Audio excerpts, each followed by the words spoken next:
Bismillahirrahmanirrahim. Assalamualaikum warahmatullahi wabarakatuh.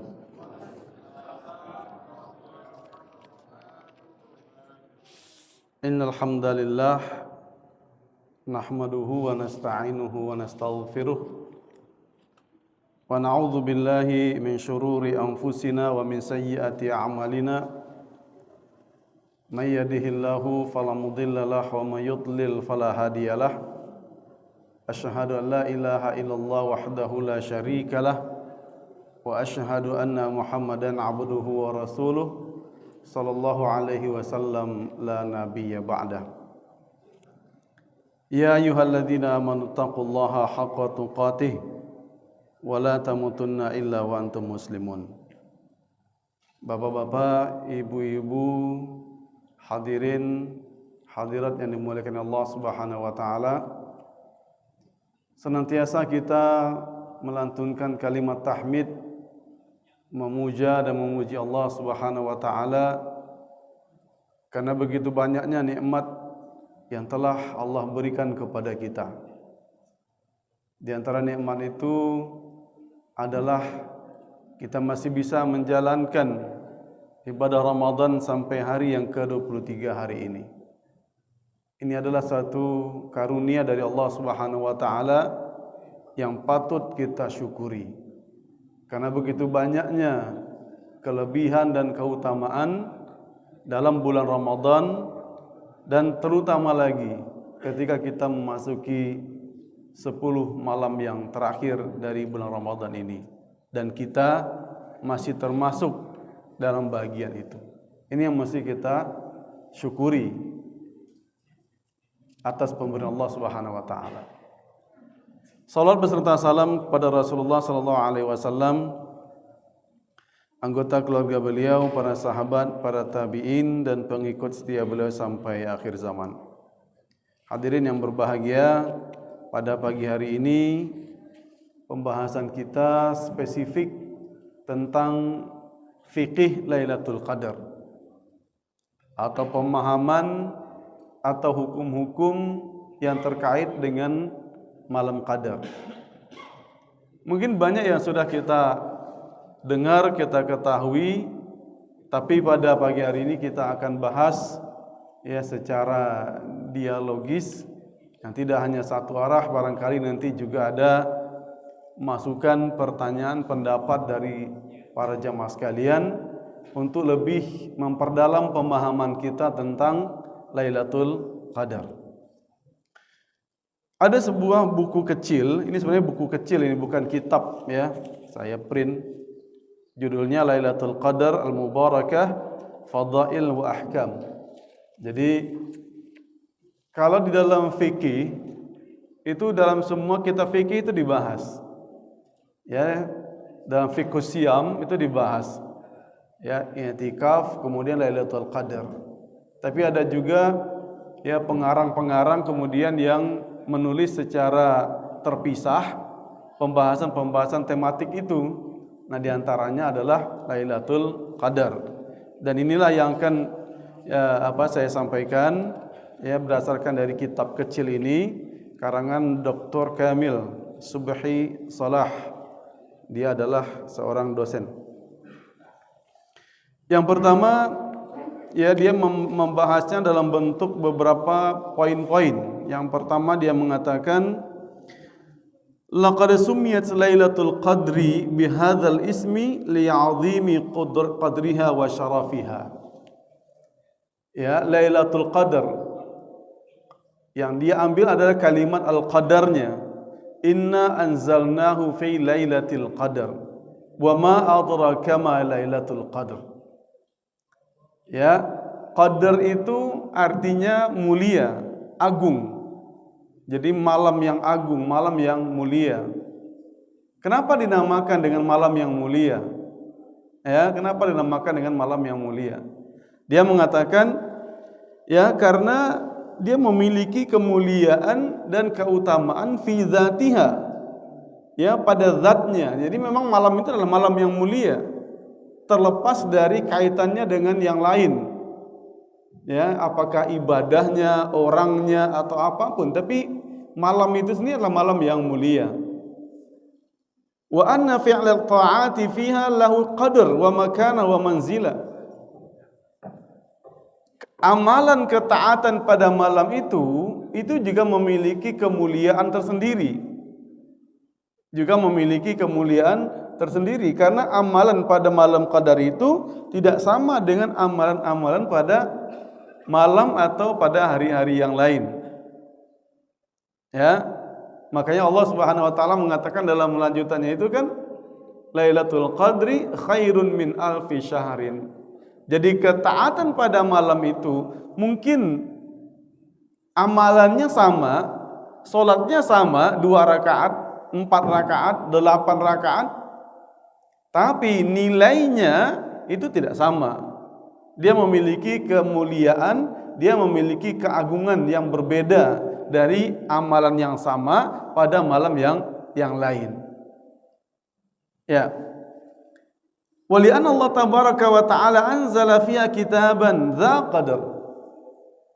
Kemudian kemuliaan malam qadar itu juga pada malam itu diturunkan Al-Qur'an. Dan Al-Qur'an sendiri kita mengetahui memiliki kemuliaan tersendiri. Al-Qur'anul Karim, kalamullah. Al-Quran itu adalah kalamullah yang mulia, dan itu pun diturunkan pada malam itu. Kemudian waqtassa biha ummatan dzata qadar ala baqil umam, dan dikhususkan malam itu untuk umat yang memiliki kemuliaan dibandingkan dengan ya umat-umat yang lain. Ya, ini terlepas nanti pada perbedaan pendapat di kalangan ulama, apakah malam qadar itu juga didapatkan oleh umat-umat yang lain atau tidak? Gitu. Karena yang namanya malam qadar itu kan satu malam yang berlangsung terus tiap tahun. Ya, yang berlangsung terus tiap tahun. Nah, apakah ini khusus hanya untuk umat Islam saja? Atau umat-umat terdahulu juga mendapatkan malam itu, karena malam itu pasti terjadi. Ya, tapi secara khusus umat Islam mendapatkan kemuliaan malam qadar itu. Ya, jadi kita kaum muslimin mendapatkan kemuliaan malam qadar itu. Salah satu ya alasannya disampaikan oleh Rasulullah SAW adalah untuk mengimbangi umur yang panjang yang dimiliki oleh umat-umat terdahulu. Umat-umat terdahulu itu umurnya panjang-panjang. Ya, Nabi Nuh itu berdakwah berapa? Ya, sampai 1000 tahun. Dan itu juga berlaku untuk umat-umat yang lain. Nah, sedangkan kita, ya, Nabi SAW mengatakan umur umatku itu hanya antara 60 sampai 70 tahun. Ya, sisanya itu adalah bonus. Bayangkan, orang 1000 tahun, kita 100 tahun aja tidak bisa. Nah, bagaimana mengimbangi? Ya, bagaimana mengimbangi amalan yang dilakukan oleh umat yang lain? Itulah yang namanya pelipat gandaan. Ya, pelipat gandaan sehingga kita dalam satu malam bisa mengimbangi ya 1000 bulan atau sekitar 83, sekian atau 84 tahun. Ya, sehingga itu bisa kalau kita dapatkan 20 kali saja itu sudah 20 kali 84 tahun. Begitu, ya. Walaupun mungkin tidak bisa mengimbangi umur sampai ribuan, tapi minimal kita punya kesempatan untuk mengimbangi mereka. Ya. Wallahu jalla wa ala yuqaddiru fi lailatul qadr ma syaa min amrihi ila sanatil qabilah. Allah Subhanahu wa taala juga memuliakan apa yang Dia inginkan dari urusan-urusannya sampai tahun yang berikutnya. Jadi yang pertama, bahwa malam qadar itu adalah malam yang mulia. Mulia pada zatnya, mulia karena ada Al-Qur'annya, mulia karena amalan pada malam itu dilebihkan, mulia karena ini dikhususkan kepada umat Islam yang dimuliakan oleh Allah Subhanahu wa taala. Yang kedua, anna Lailatul Qadri lailatun anzalallahu taala fiha al-Qur'an. Ya, bahwa malam Qadar itu Allah Subhanahu wa taala menurunkan Al-Qur'an. Inna anzalnahu. Sesungguhnya kami menurunkannya. Nya yang dimaksud di situ adalah Al-Qur'an. Sesungguhnya kami menurunkannya. Nah, tadi kita katakan bahwa Al-Qur'an itu sendiri memiliki kemuliaan dan dia diturunkan pada malam itu. Apa makna Allah menurunkan Al-Qur'an pada malam itu? Padahal kita tahu Nabi kadang mendapat wahyu itu ketika di masjid. Kadang dia mendapatkan pada siang hari. Kadang dia mendapatkan pada malam hari. Kadang dia mendapatkan pada pagi hari. Padahal Allah mengatakan inna anzalnahu fi lailatul qadr. Kami menurunkannya pada malam Qadar. Apa maknanya? Nah, hadirin yang berbahagia, penurunan Al-Qur'an itu ada dua bagian atau ada dua cara atau ada dua macam. Pertama, penurunan Al-Qur'an dari Lauhul Mahfuz, dari sisi Allah Subhanahu wa taala ke langit dunia. Dari sisi Allah ke langit dunia. Itu yang diturunkan oleh Allah pada malam Qadar. Dan itu jumlatan wahidah, diturunkan secara keseluruhan. 30 juz, 6.666 ayat itu diturunkan pada malam itu secara keseluruhan. Ya, secara keseluruhan. Nah, baru kemudian dari langit dunia diturunkan kepada Rasulullah sallallahu alaihi wasallam, diturunkan secara bertahap. Selama berapa tahun, Pak? 23 tahun. Ya, 13 tahun pada periode Mekah, 10 tahun pada periode Madinah, 23 tahun. Bertahap. Kalau ada kejadian Nabi ingin tahu hukumnya, turun ayat. Ada wanita yang melaporkan suaminya, turun ayat. Ya, ada kejadian ini, turun ayat. Ada cerita ini, turun ayat. Dan penurunannya dari langit dunia kepada Rasulullah SAW itu bertahap. Jadi yang diturunkan oleh Allah Subhanahu wa taala pada malam Qadar itu adalah Al-Qur'an dari sisi Allah Subhanahu wa taala sampai ke langit dunia. Kemudian yang ketiga, inna lailatul qadri al-mubarakah lailatul yuqaddaru fiha ma yakunu fil 'am minal ajal wal arzaq wal maqadir al-qadariyah. Allah Subhanahu wa taala juga menetapkan kembali takdir pada malam itu. Ya, pada malam Qadar itu. Kita tahu bahwa takdir itu ada yang namanya takdir azali. Ada yang namanya takdir sanawi. Takdir azali itu artinya takdir yang Allah tuliskan 50.000 tahun sebelum Allah menciptakan alam ini. Buku besar. Ya, kalau dalam bayangan kita ya, buku besar dan sangat mendetail. Ya, sangat mendetail. Kapan ini akan terjadi? Bagaimana dia terjadi? Siapa yang akan mengalami? Di mana, bagaimana dan bagaimana akhirnya? Dari A sampai Z, dari alif sampai ya, itu sudah tertulis di sisi Allah Subhanahu wa taala tanpa ada satupun yang luput dari Allah, dari catatan Allah. Ya, tanpa ada satupun yang luput dari catatan Allah Subhanahu wa taala. Ditulis semuanya di situ. Perubahan-perubahan, kalau begini, semuanya sudah ada. Cuman Allah Subhanahu wa taala tidak pernah membukakan ya tulisan takdir itu kepada siapapun, termasuk kepada Rasulullah sallallahu alaihi wasallam. Kapan kiamat akan terjadi? Siapa penghuni surga? Siapa penghuni neraka? Itu sudah ada semuanya. Ya, sudah ada semuanya. Sa'idun wa syaqiyun, itu sudah ada semuanya. Nah, kemudian Allah Subhanahu wa taala membuat lagi yang namanya takdir sanawi. Takdir yang sifatnya tahunan.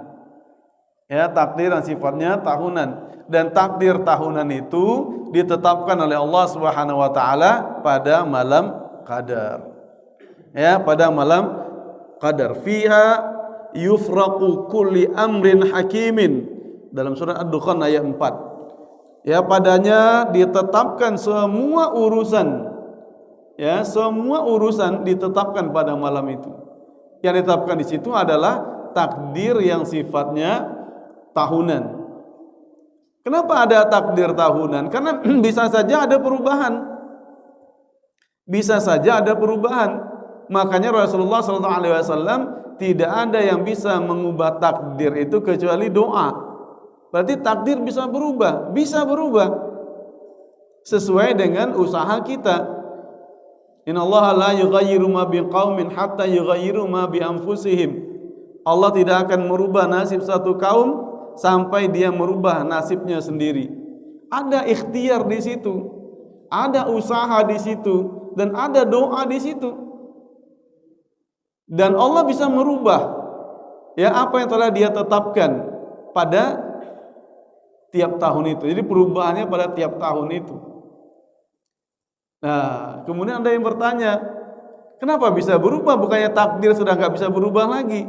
Hadirin yang berbahagia, segala perubahan itu sudah ada pada takdir azali itu tadi.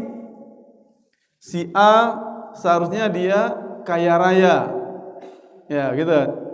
Tapi kemudian karena dia durhaka, ya kemudian Allah jadikan dia miskin. Si A seharusnya mendapat celaka, tapi karena dia berdoa dan taat kepada Allah, kemudian Allah rubah dia menjadi orang yang selamat. Itu ya sudah ada di Lauhul Mahfuz dan itu tidak berubah. Hanya kita kan tidak tahu perubahan-perubahan itu. Disitulah perlunya yang namanya ikhtiar. Itulah yang disebut dengan ikhtiar. Sebagaimana dikatakan oleh Umar bin Khattab, saya pindah dari satu takdir kepada takdir yang lain. Jadi Umar radhiyallahu anhu pada masa dia itu ya terjadi wabah penyakit menular. Ya kalau kayak kita sekarang kemarin ya Covid.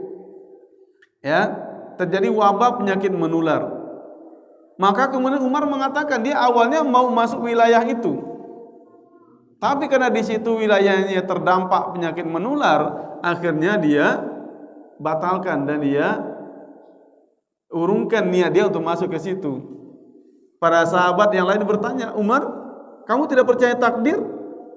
Ya, kamu tidak percaya takdir. Artinya kalau kamu ditakdirkan tidak akan sakit, walaupun kamu masuk ke wilayah itu kamu nggak akan sakit.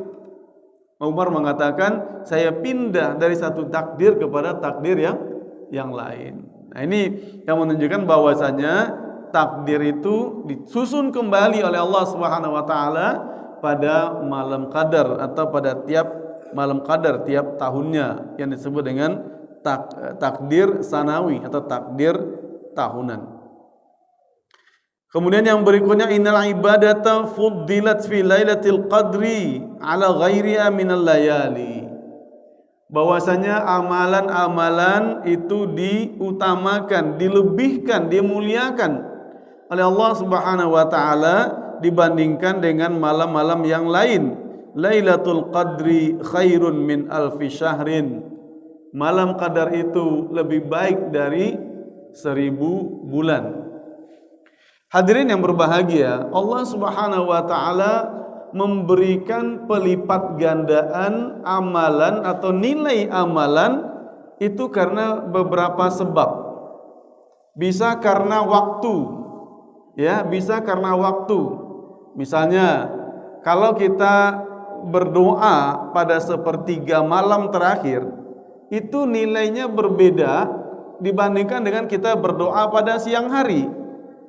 Karena pada sepertiga malam terakhir itu Allah berjanji, siapa yang minta waktu ini akan aku kabulkan. Itu enggak Allah sebutkan pada siang hari.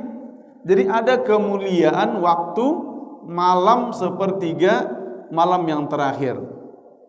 Kemudian Rasulullah SAW juga mengatakan bahwa posisi terdekat di mana kita sangat dekat dengan Allah adalah ketika kita sujud. Berdoalah pada waktu itu, ya, karena itu adalah waktu yang mustajab untuk berdoa. Jadi ada waktu-waktu yang memiliki keutamaan. Kemudian ada tempat-tempat yang memiliki kemuliaan. Ya, raudhahnya Rasulullah SAW, antara mimbar dengan makamnya Rasulullah, itu adalah tempat yang mustajab. Tanah haram, ya, di Mekah, di Madinah, itu ada tempat-tempat yang memiliki tempat yang mustajab. Multazam di depan pintu Ka'bah, itu tempat yang multazam, tempat yang mustajab. Jadi ada waktu, ada tempat, ya, ada satu keadaan yang memang memiliki keutamaan. Dan salah satu yang Allah berikan kepada kita adalah malam qadar.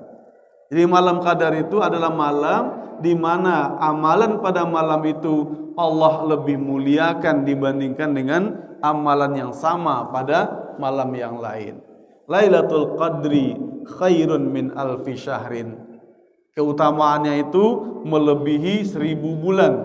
Ya, 1000 bulan itu salasa wa thamanun sana wa arba'at ashur, 83 tahun 4 bulan. Ya, 83 tahun 4 bulan, atau sekitar 84 tahun lah. Ya. Ini untuk memberikan dorongan kepada kita, ya, untuk berusaha meraih, ya, kesempatan itu. Karena kalau kita luput darinya, kalau kita tidak mendapatkannya, kerugian kita 83 tahun. Kesempatan kita hilang 83 tahun. Ya. Kalau misalnya kita gunakan waktu itu untuk mudik, ya, macet misalnya di jalanan satu malam itu. Dan ketepatan malam itu adalah malam qadar. Berapa ruginya kita? Ya, berapa ruginya kita? Maka kalau pulang mudik, pulangnya siang aja, Pak. Jangan malam. Malam gunakan untuk ibadah. Ya, karena malam qadar itu malam yang, ya, yang sangat berharga bagi kita. Jangan sampai kita luput dari malam qadar itu. Kemudian innal malaikata tatanazzal fi lailatul qadri ilal ardi. Ya, tatanazzalul malaikatu warruhu fiha. Maka malaikat-malaikat akan turun. Al-malaika itu malaikat-malaikat. Warruh, yang disebut dengan ruh di situ adalah malaikat Jibril. Jadi malaikat-malaikat dan Jibril turun ke bumi pada waktu itu. Hadirin yang berbahagia, Rasulullah SAW menyebutkan dalam beberapa kesempatan tentang turunnya malaikat. Jadi malaikat itu bisa turun kepada kita. Apa kepentingannya malaikat itu turun? Hadirin yang berbahagia, malaikat itu adalah makhluk Allah yang mulia. Ya, Allah perintahkan dia mengerjakan sesuatu, dia akan kerjakan tanpa ada protes. Dia kerjakan sampai hari kiamat. Makhluk yang mulia. Dan kalau malaikat yang mulia itu mengaminkan doa kita, bahkan mendoakan kita, maka doa kita akan lebih mustajab lagi. Itulah kepentingannya malaikat itu turun kepada kita untuk ikut mengaminkan doa-doa kita. Rabbana, ya, innaka afuun tuhibbul afwa fa'fu anni. Pertama kita memuji Allah, innaka afuun. Engkau adalah yang maha maaf. Doa kita apa? Fa'fu anni. Maafkan aku, ampuni aku. Apa kata malaikat? Amin, amin. Dan bukan hanya satu, ribuan malaikat itu akan mengaminkan apa yang kita doakan, yang kita mintakan. Itu turunnya kapan? pada malam Qadar. Dan turunnya malaikat itu juga menunjukkan rahmat, ketenangan, kasih sayang Allah Subhanahu wa taala. Dalam hadis yang lain Rasulullah mengatakan, "Majtama'a qaumun fi baitin min buyutillah." Tidaklah berkumpul suatu kaum di rumah-rumah Allah di mana mereka di situ membaca Al-Qur'an, mempelajarinya di antara mereka. Illa nazalat alaihimus sakinah, kecuali akan turun kepada mereka itu ketenangan, wa ghasyiyatuhumur rahmah wa haffathumul malaikah, kita akan dinaungi oleh malaikat. Jadi malaikat itu akan turun hanya kepada waktu-waktu yang mulia dan kepada orang-orang yang dilebihkan oleh Allah Subhanahu wa taala. Ini untuk menunjukkan kemuliaan malam Qadar itu, ya, bahwasanya malam Qadar itu Allah turunkan malaikat, ya, dan malaikat Jibril. Kemudian hadirin yang berbahagia, inna qiyama lailatul qadri imanan wa ihtisaban sababul maghfirah. Kalau kita mendirikan malam Qadar itu dengan penuh keimanan dan hanya mengharapkan ridha Allah Subhanahu wa taala, maka itu akan menjadi yang penghapus bagi dosa kita. Man qama Lailatul Qadri imanan wa ihtisaban ghufira lahu ma taqaddama min dhanbi, akhrajahul Bukhari. Siapa yang mendirikan malam Qadar dengan penuh keimanan, dengan penuh keikhlasan. Jadi harus ada dulu imanan wa ihtisaban. Jadi bukan hanya ikut-ikutan. Ya, sekarang trennya orang itikaf, kita ikutan juga.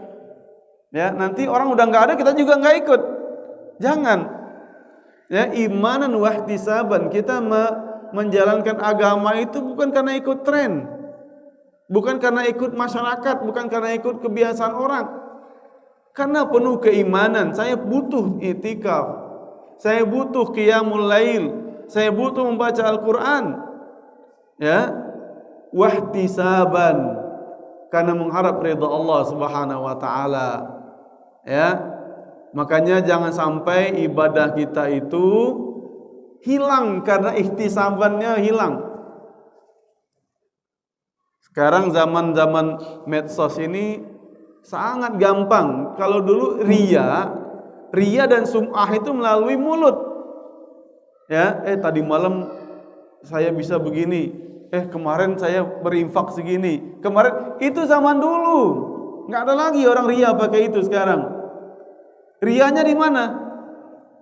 Di mana riyanya sekarang? Di medsos. Ya, di medsos.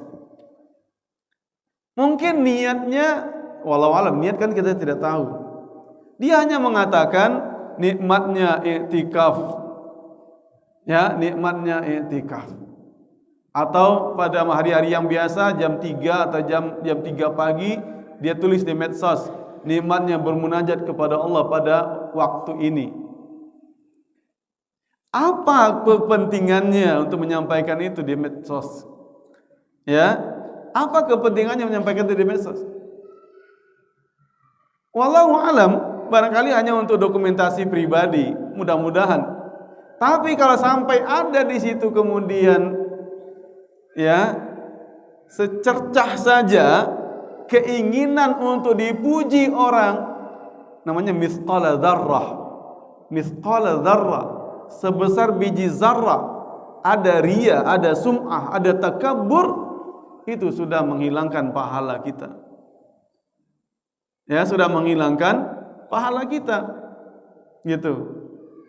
Jadi ihtisaban itu perlu kita jaga, hadirin yang berbahagia. Jangan sampai kita sudah begadang, ya, selama 10 malam atau malam-malam ganjil saja, tapi karena ihtisaban kita kurang, maka pahala yang telah kita raih dengan berkorban tadi juga akan hilang. Makanya Nabi mewanti-wanti, man qama lailatul qadri imanan wa ihtisaban. Ihtisaban itu harus kita jaga. Ya. Dan media yang sekarang ini ya sangat rentan untuk melunturkan ihtisaban kita itu adalah media sosial. Jadi bijaklah dalam menggunakan media sosial. Saya tidak mengatakan tidak boleh, silahkan. Itu kan ranah pribadi. Mungkin dia hanya mengatakan itu kan yang untuk dokumentasi pribadi saya, nggak apa-apa. Saya tidak dari awal saya tidak mengatakan tidak boleh, silahkan. Tapi ingat, ini merupakan celah untuk masuknya ria pada diri kita, itu saja. Kalau kita bisa menjaga itu, silahkan. Ya, silahkan. Nah, hadirin yang berbahagia, apa yang bisa kita lakukan untuk qiyam Ramadan atau qiyam Lailatul Qadri? Yang diantaranya adalah al-qiyam. Al-qiyam ini maksudnya adalah salat, ya, lailiha bis salah, mendirikan atau mengisi Lailatul Qadri itu dengan salat. Ya, salat. Salat apa? Ya tentu salat sunnah. Ya, salat sunnah. Salat sunnah apa? Ya, qiyamul lail. Di antara yang bisa kita lakukan adalah qiyamul lail. Bagaimana kalau kita sudah melaksanakan sebelumnya tarawih? Boleh nggak kita tambah lagi? Silahkan, tidak apa-apa. Karena Nabi SAW memang, nah kalau kita ingin melihat apa yang dilakukan oleh Nabi SAW itu setelah Isya itu dia tidak sholat, tapi sholatnya nanti, ya, sholatnya nanti pada sepertiga malam terakhir. Bahkan pada 10 malam yang terakhir itu dia lebih mundur, dia lebih majukan lagi, ya, dari pertengahan malam, ya, dari pertengahan malam. Tapi kan Nabi SAW tidak mewajibkan itu kepada kita semua, karena kemampuan kita dengan Rasulullah SAW itu berbeda.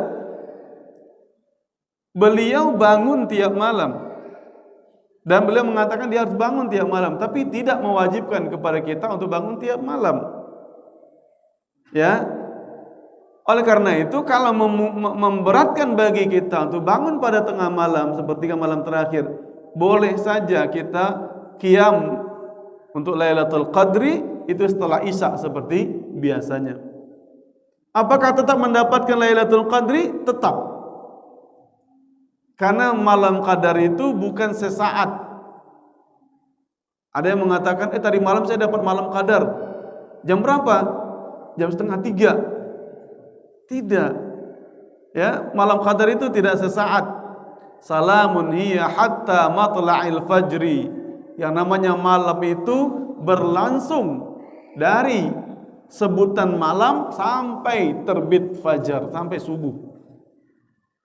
Ya, sampai subuh. Oleh karena itu, kalau misalnya kita mendirikan qiyam Ramadan setelah Isya, karena kita mungkin tidak bisa nanti pada tengah malamnya, nggak apa-apa. Tapi tentu kekhusyuan, waktu yang lebih panjang, waktu yang lebih longgar itu adalah pada sepertiga malam terakhir. Kenapa demikian? Rasulullah SAW itu setelah Isya itu dia tidur dulu. Ya, dia tidur dulu. Kalau udah nggak ada lagi urusan masyarakat, urusan umat, dia tidur dulu. Kalau setelah Isya dia tidur, wajar kalau kemudian sepertiga malam terakhir itu beliau segar sekali. Mau bangun dari jam 2 sampai subuh kuat saja insyaallah karena sudah tidur. Loh, kalau kita begadang dari habis Isya kita begadang sampai tengah malam, sepertiga malam kita bangun lagi, ya nggak kuat kita. Nggak akan kuat fisik kita. Ya, tidak akan kuat fisik kita. Oleh karena itu, disitulah kita perlu mengatur waktu-waktu untuk ibadah, ya, terutama pada malam-malam yang 10 malam yang terakhir ini. Jadi yang bisa kita ibadah yang kita lakukan adalah qiyam Ramadan. Nah, kalau tidak kita witir pada tarawih yang pertama setelah Isya, kita tidak perlu lagi witir nanti pada qiyamul lail, ya, sepertiga malam terakhir. Ya, mau menambah salatnya enggak apa-apa, tapi jangan witir lagi. Dan tidak perlu kita menggenapkan witir supaya nanti kita bisa witir lagi, tidak. Witir itu tidak bisa diralat. Kalau sudah kita witir pada habis Isya, ya, enggak bisa lagi nanti diulang sebelum subuh. Udah sekali saja witirnya. Dan kalau mau kita tambah silahkan. Kemudian al-i'tikaf. Yang bisa kita lakukan untuk meraih malam qadar itu adalah i'tikaf. I'tikaf ini hadirin yang berbahagia, intinya sebenarnya adalah untuk lebih memfokuskan diri kita untuk beribadah. Itu intinya. Ya, itu intinya. Karena kalau kita melihat ada enggak dalil yang menunjukkan pahala dari i'tikaf? Itu tidak ada. Itu tidak ada. Misalnya siapa yang beriktikaf 3 malam dia akan mendapatkan ini, itu enggak ada. Hanya saja i'tikaf itu dilakukan oleh Rasulullah SAW sampai beliau meninggal. Minimal kita mengikuti sunnah beliau. Ya, istrinya juga begitu. Tapi istri beliau itu kemudian ya karena istri beliau itu lebih dari 1, malam pertama hanya Aisyah saja. Tapi malam berikutnya tambah lagi istri yang berikutnya, bikin lagi tenda di masjid itu. Malam berikutnya tambah lagi, akhirnya semua istrinya i'tikaf di situ. Ya. Jadi ini minimal ini adalah sunnah dari Rasulullah SAW. Nah, i'tikaf itu intinya adalah memfokuskan diri kita untuk beribadah. Itu intinya. Bukan hanya sekedar pindah tidur. Bukan hanya sekedar pindah duduk. Tapi betul-betul kita fokuskan. Makanya kalau orang i'tikaf 10 malam terakhir dia enggak keluar-keluar. Enggak bekerja, enggak ke sana, enggak ke sini kecuali kalau darurat. Ya. Karena dia memfokuskan diri dia di situ. Oleh karena itu, kalau kita mau i'tikaf, berusahalah untuk meminimalisir mengurusi urusan luar. Jangan sampai kita i'tikaf tapi laptop dibawa, tugas kantor dibawa, dagangan dibawa. Mendingan enggak usah i'tikaf. Ya, mendingan tidak usah i'tikaf. Kalau mau i'tikaf, putuskan diri kita, cuti-cuti. Jangan hubungi saya kecuali sangat emergensi, sangat penting. Tapi untuk urusan-urusan rutin jangan. Itu baru i'tikaf namanya. Ya, maka minimalisir dari mengurusin dunia luar, fokus di situ. Fokus kita dalam beribadah. Maka kalau kita sudah i'tikaf 10 malam yang terakhir, kapanpun malam qadar itu turun, insyaallah akan kita dapatkan. Tapi kalau kita isi dengan banyak tidur, nggak akan kita dapatkan. Ya, i'tikaf itu boleh kita melakukan aktivitas, bicara, ngobrol, pengajian, boleh. Ya, tapi kurangi dalam mengurusi urusan dunia. Ya, kurangi mengurusi urusan dunia. Makanya Rasulullah SAW itu syadda mi'zarahu wa aiqadha ahlahu wa ahya lailahu. Syadda mi'zarahu, dia kencangkan ikatan mi'zar. Mi'zar itu sarung atau bagian bawah dari pakaian. Dia kencangkan. Ya, makna dikencangkan mi'zar itu ada 2. Pertama, maknanya itu adalah bermujahadah, bersungguh-sungguh. Ya. Bersungguh-sungguh untuk apa? Untuk beribadah. Dia kurangi urusan dunia. Yang kedua, syadda mi'zar itu artinya dia menjauhi istrinya. Dia tidak melakukan hubungan suami istri karena ingin fokus dalam beribadah 10 malam yang terakhir itu. Jadi kalau ada misalnya bapak-bapak yang i'tikaf full 10 hari tidak keluar-keluar, maka selama 10 hari itu tidak boleh melakukan hubungan suami istri. Ya, tidak boleh pulang sebentar menemui istrinya malam hari, enggak boleh. Ya. Karena Allah Subhanahu wa taala melarang kita, ya, wa antum aakifuna fil masajid, sedangkan kamu i'tikaf di dalam masjid. Rasulullah hanya keluar untuk hal-hal yang darurat. Dia pernah keluar karena mengantar istrinya.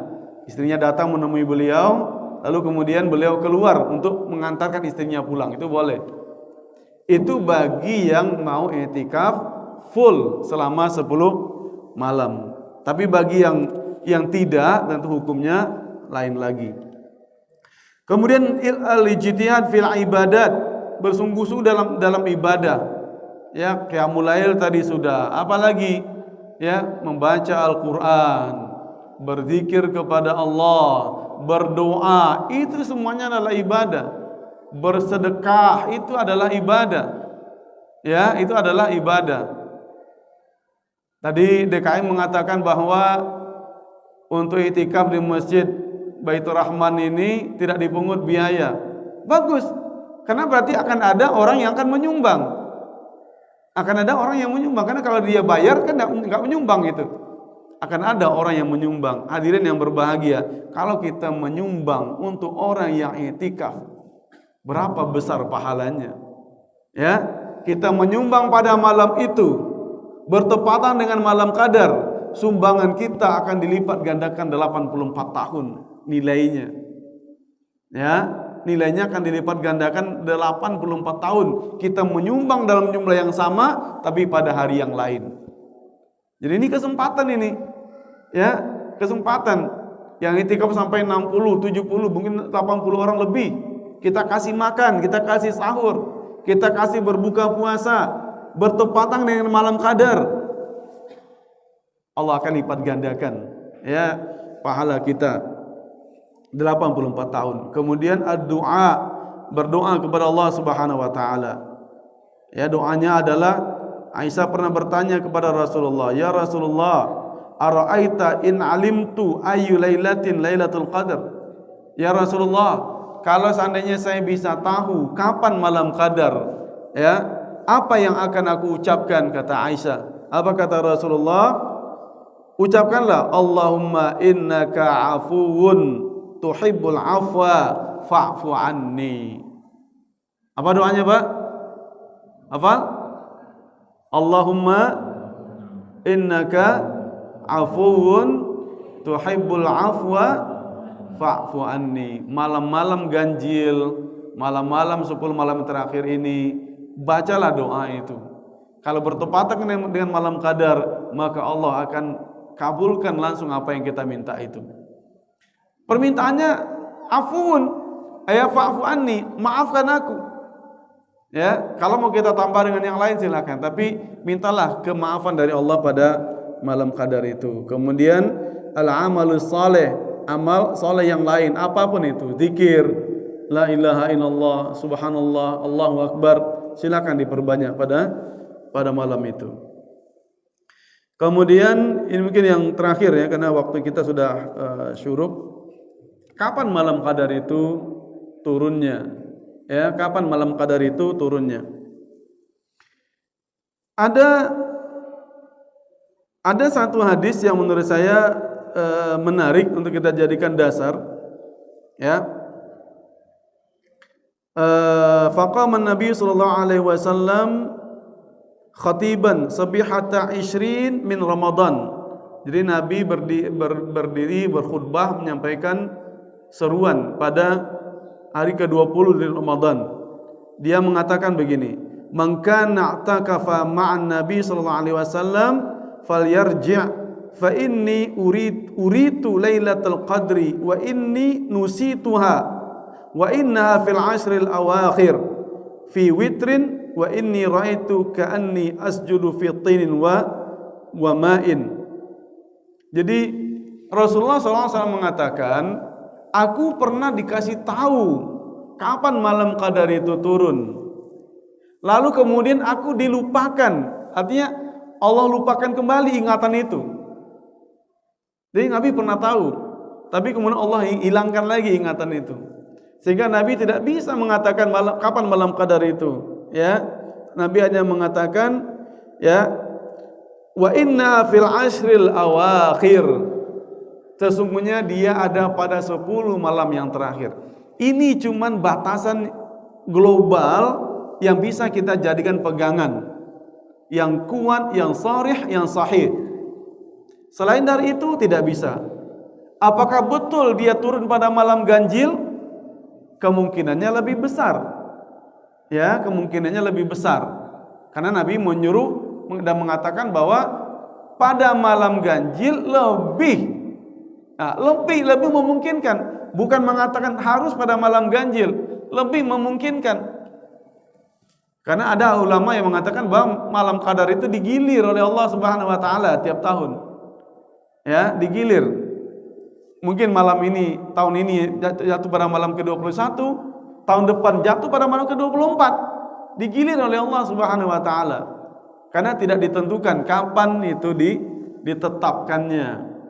Jadi yang bisa kita jadikan pegangan hanya 10 malam yang terakhir.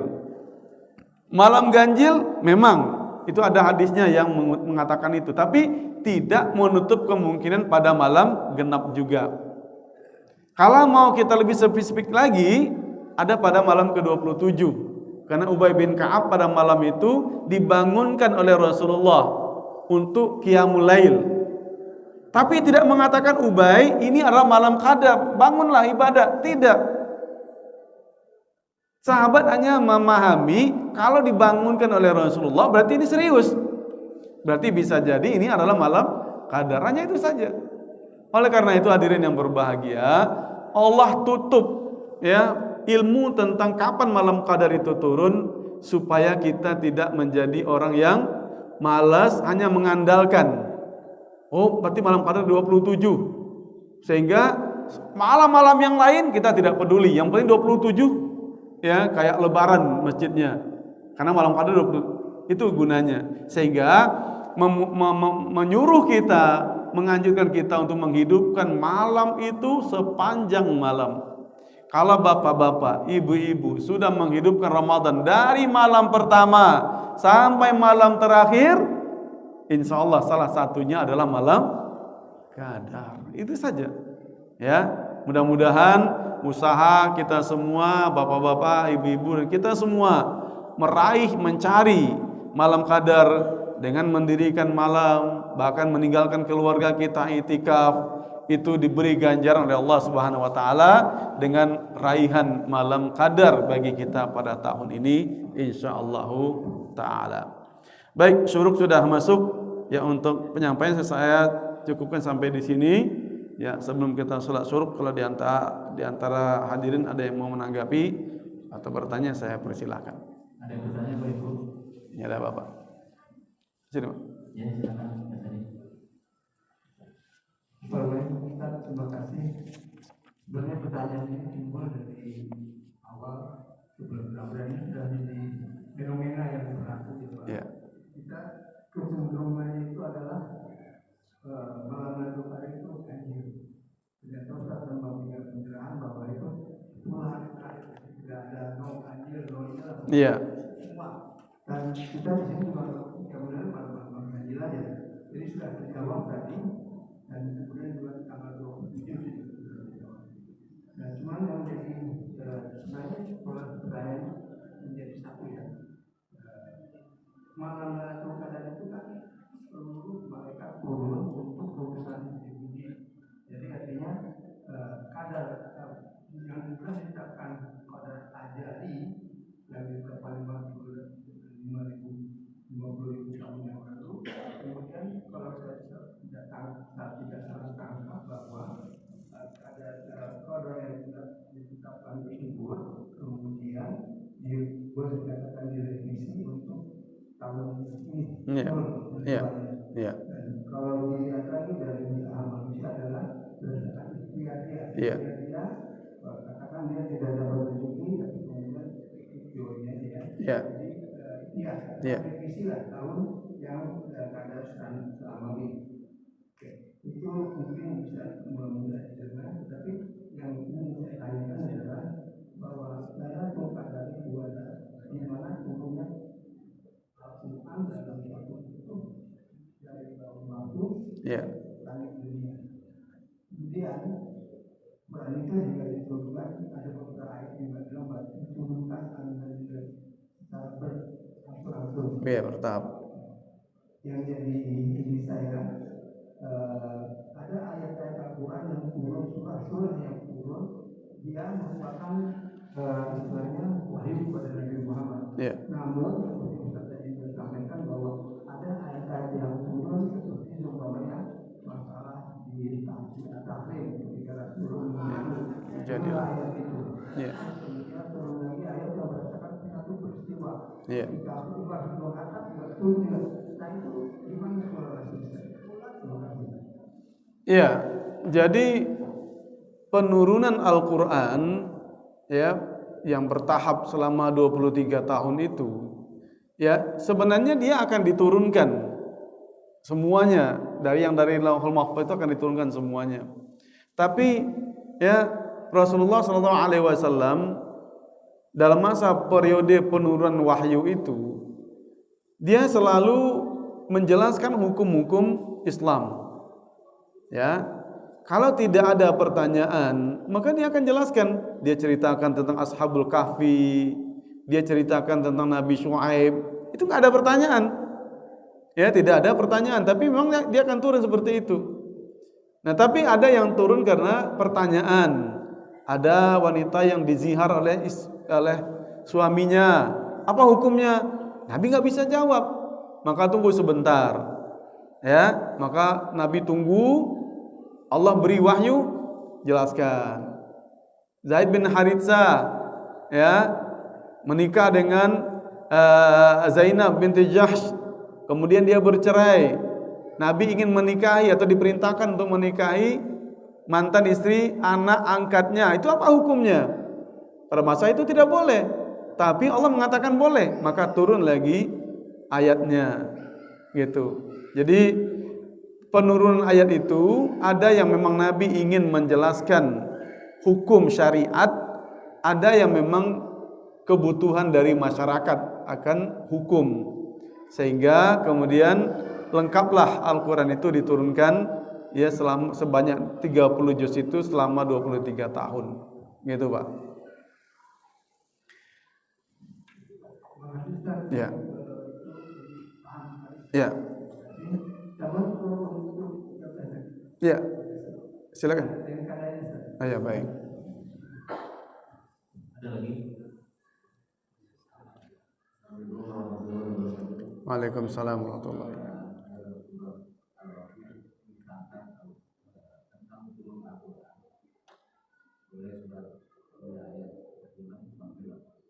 Ya.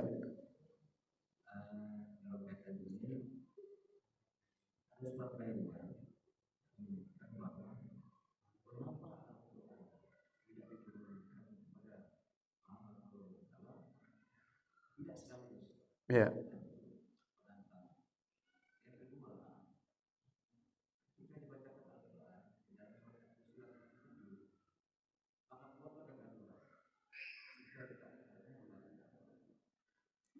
Gimana Pak? Dalam surat?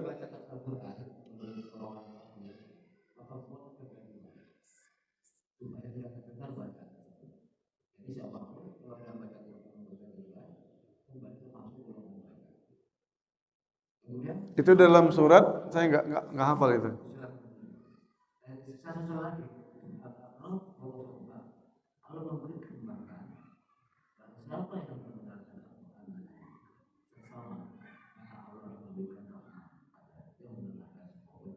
Iya.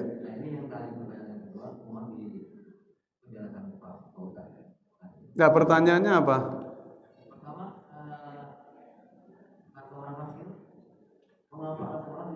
Ya itu udah, enggak yang kedua. Yang keduanya adalah orang tua terkait Tuhan.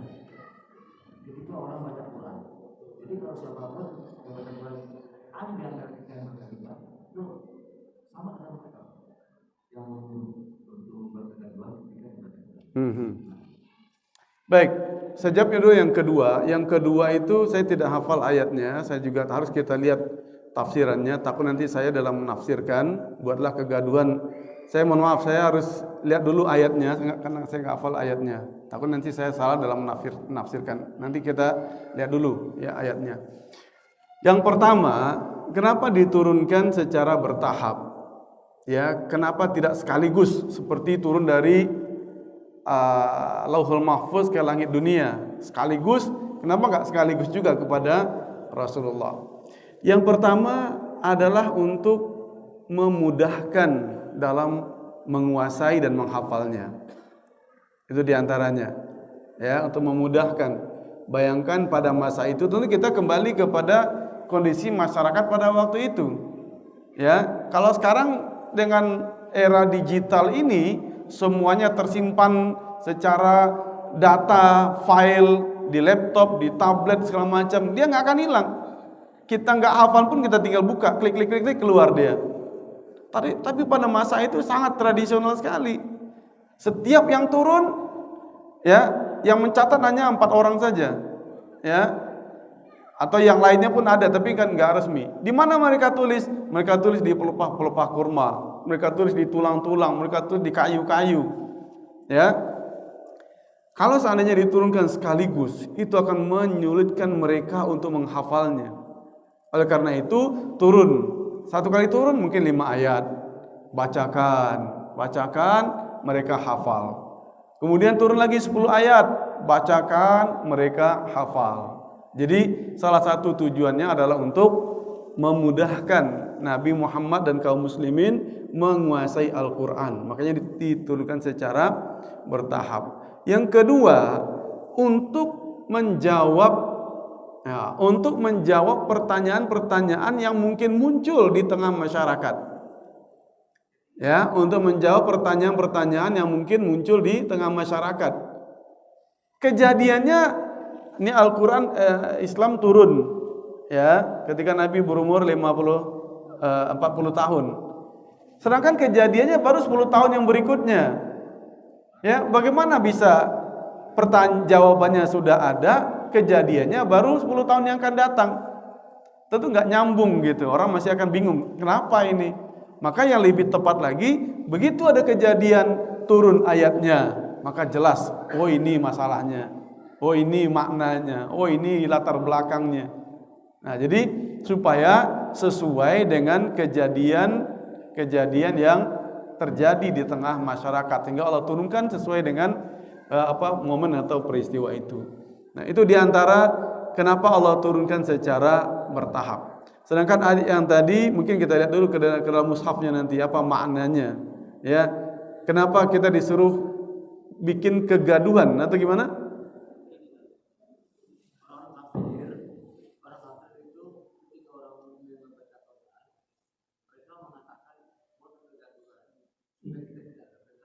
Oh. Yang ayat kesimpulan ayat 26 sepertinya. Ya, wa qala alladziina kafaru la tasma'u lillazi qur'ani wal mu'minina la'allakum taghlibun. Dan orang-orang itu berkata, janganlah kamu mendengar dengan sebuah Al-Quran ini dan berlebih terhadapnya supaya kamu dapat mengalahkan mereka. Janganlah kamu mendengarkan bacaan Al-Quran dan buatlah kegaduhan terhadapnya agar kamu mengalahkan mereka. Oh iya, ya, ya'ridu anhu bi asma'ikum. Jadi orang-orang kafir itu ya menyerukan kepada pengikut-pengikutnya, jangan dengarkan. Ya'ridu anhu bi asma'ikum. Palingkan ya pendengar kalian, jangan dengarkan. Ya, jangan dengarkan. Karena kenapa? Salah satu keistimewaan Al-Quran, salah satu keistimewaan Islam adalah kalau kita dengarkan dengan telinga, kita dengarkan dengan hati, maka orang yang mendengarnya itu langsung tertarik. Makanya Mus'ab bin Umair, Pak, Mus'ab bin Umair itu adalah da'i yang diutus oleh Rasulullah ke Madinah, ya, setelah Bai'at Aqabah yang kedua. Maka Nabi mengirim bukan yang pertama. Maka Nabi mengirim Mus'ab ke Madinah. Di Madinah itu awalnya Mus'ab ditolak oleh seluruh pemimpin-pemimpin di Madinah. Yang baru masuk Islam kan 6-7 orang. Ya, maka Mus'ab berdakwah di situ. Dia mau datang ke sini dihalangi. Dia mau datang ke sini dihalangi karena opininya sudah mereka bentuk di sana. Dia akan datang nanti menghancurkan kita. Dia akan datang nanti merubah kebiasaan kita. Satu saja yang diminta oleh Mus'ab. Apa kata Mus'ab? Beri saya kesempatan bicara. Beri saya kesempatan bicara. Nanti setelah saya bicara, silakan bapak-bapak memutuskan tentang saya. Itu saja yang diminta oleh Mus'ab. Dan benar, dia diberi kesempatan berbicara dengan salah satu pemimpin suku Aus. ya kepala sukunya, rais kabilah. Beri dia kesempatan, maka dia jelaskan Islam, dia bacakan Al-Quran. Begitu mereka mendengarnya, seluruh yang mendengar itu langsung masuk Islam. Jadi yang ditakuti oleh orang-orang yang tidak senang dengan Al-Quran itu jangan sampai ke kuping mereka. Karena kalau sampai ke kuping mereka, mereka akan masuk Islam. Mereka akan tertarik dengan Islam. Umar bin Khattab kan begitu juga. Awalnya datang ke rumah adiknya untuk membunuh adiknya karena dia dengar adiknya sedang masuk Islam. Tapi begitu diperdengarkan kepada dia Al-Quran, langsung dia masuk Islam. Makanya orang-orang ya kafir Quraisy pada masa itu, mereka berdiri di pintu masuk kota Mekah. Tujuannya adalah membentuk opini. Nanti di Mekah, di dalam itu ada namanya Muhammad. Dia itu orang gila, dia itu orang kesurupan. Kalau dia membacakan sesuatu jangan dengarkan. Itu yang mereka buat. Kenapa? Karena kalau sampai mereka mendengar, dia akan tertarik. Barangkali itu maknanya, Pak. Maka di sini katakan, i'ridu anhu bi asma'ikum wa iyyakum an tatalaqqau. Jangan kamu dengarkan, jangan kamu ikuti. Au tasbu ilaihi, jangan kamu dengarkan. Ila man ja'a bihi, kepada siapa orang yang membacakan Al-Qur'an jangan dengarkan. Itu mungkin maknanya, buatlah kegaduhan. Ya, jadi kalau ada orang mengaji, kemudian dia putar musik keras-keras, barangkali itu maksudnya, supaya dia enggak mendengar orang mengaji. Karena kalau nanti dia mendengar orang mengaji, dia menjadi sadar. Wallahu a'lam. Apakah ayat berikutnya juga? Ya, baik. Baik, hadirin yang berbahagia, untuk pagi ini saya rasa cukup. Sebentar, saya kasih sedikit lagi. Ciri-ciri malam qadar. Tadi nggak sempat saya kan. Ciri-ciri malam qadar itu tidak ada ciri-ciri spesifik seperti yang dipahami oleh masyarakat. Pohon sujud, ya, air beku, ya, air yang awalnya asin menjadi tawar, tawar menjadi manis, itu tidak ada. Nabi hanya menyebutkan ciri-ciri alam. Nabi mengatakan malamnya itu cerah, ya, cerah. Padahal sekarang kan malam terakhir itu kan bukan malam purnama, ya, tapi cerah saja malamnya itu, ya. Kemudian paginya, di pagi sekarang ini, matahari keluar terang, tapi tidak ada panasnya. Sekarang matahari ada nggak? Belum keluar ya, ya, masih baru terbit. Tapi biasanya kalau terbitnya itu udah terang, Pak, cerah. Jadi dia terbitnya dalam keadaan cerah, terang, tapi tidak panas. Dan malamnya itu kita merasakan tenang sekali. Beribadah tenang, suasana tenang, ya, perasaan kita tenang, tidak dingin, tidak panas, bukan karena ada AC, ya, di luar. Ya, biasanya kan ada tuh malam-malam kok gerah aja bawaannya. Ini kalau malam qadar tenang, perasaan kita tenang, cuaca juga sejuk, tidak panas, tidak dingin, ya, malam juga bersih. Paginya, ya, matahari terbit, dia cerah, dia terang, tapi tidak panas. Mudah-mudahan kita mendapatkan semua itu insyaallah. Amin ya rabbal alamin. Itu saja. Aqulu qouli hadza wa sallallahu ala Muhammad subhanakallahumma bihamdik asyhadu an la ilaha illa anta astaghfiruka wa atubu ilaik. Wassalamualaikum warahmatullahi wabarakatuh.